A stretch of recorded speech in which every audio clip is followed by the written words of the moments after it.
You walk into the room with your pencil in your hand. You see somebody naked and you say, "Who's that man?" You try so hard, but you don't understand just what you'll say when you get home. Because something is happening here, but you don't know what it is. Do you, Mr. Jones? You raise up your head and you ask, "Is this where it is?" And somebody points to you and says, "It's his."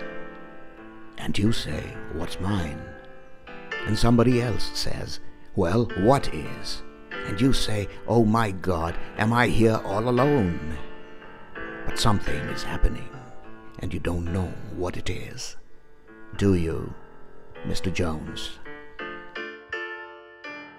You hand in your ticket, and you go watch the geek, who immediately walks up to you when he hears you speak, and says, "How does it feel to be such a freak?" And you say, "Impossible," as he hands you a bone. And something is happening here, but you don't know what it is. Do you, Mr. Jones?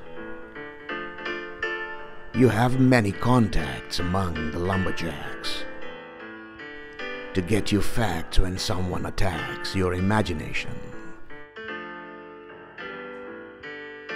But nobody has any respect. Anyway, they already expect you to give all a check to tax-deductible charity organizations.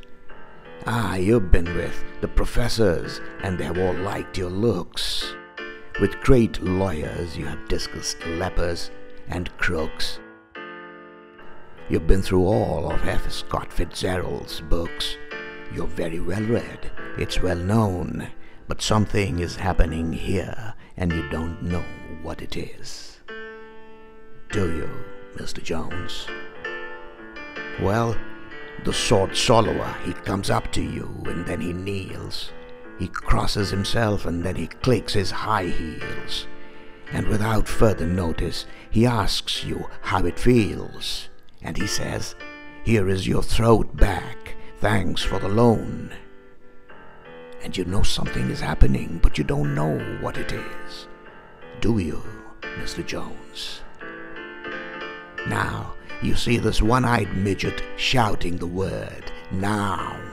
And you say, "For what reason?" And he says, "How?" And you say, "What does this mean?" And he screams back, "You are a cow. Give me some milk or else go home." And you know something's happening, but you don't know what it is. Do you, Mr. Jones? Well, you walk into the room like a camel, and then you frown.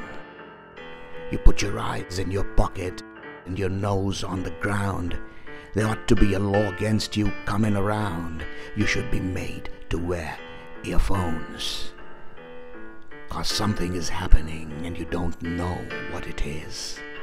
Do you, Mr. Jones?